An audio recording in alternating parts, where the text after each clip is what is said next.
Hey guys, and welcome back to the channel. Today we're talking about composition. Basically, composition is how you arrange things in the frames of your pictures. And today we're going to talk about how we can improve that and things that we can do to make our pictures a little bit more interesting. Stay tuned.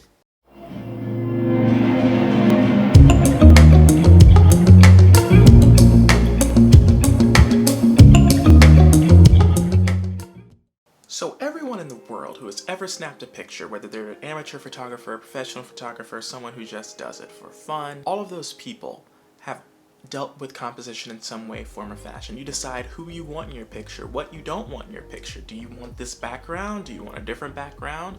Do you like the texture of that wall versus this wall?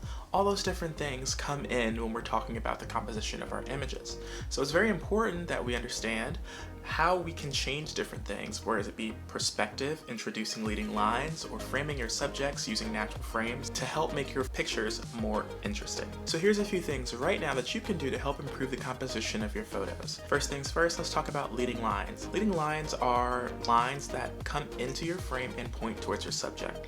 That can be a V within a building that comes down like this, and you could be standing under it. So now if your eyes are starting at the edges of the picture, the lines will lead you down towards the subject. Next thing you might want to possibly think about is the rule of thirds. The rule of thirds is a natural phenomenon that was found by the Greeks. What they found was that there's this really specific ratio that just is very pleasing to the eye. And if you've ever taken a picture and seen those grids go across your pictures, so you see those two vertical lines and two horizontal lines, it breaks your picture up into thirds, both horizontally and vertically.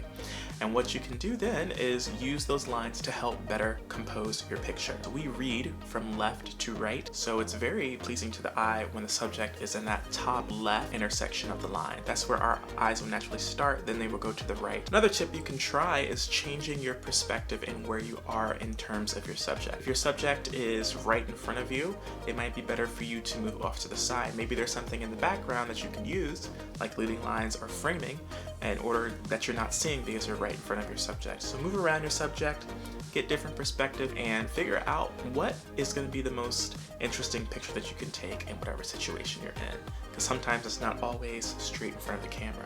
And my very last tip for you guys today is going to be the use of negative space. Negative space is anything that's around your subject that's not particularly the subject of the picture. So if you have a frame and you have your subject right in the middle, anything around them is negative space, especially if it's blurred out or anything like that.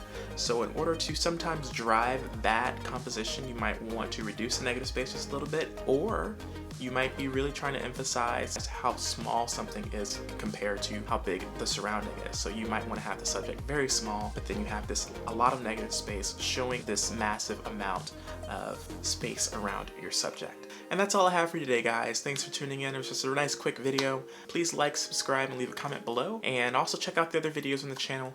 And if you have any questions or would like to see me do anything else, let me know. Until next time, see ya.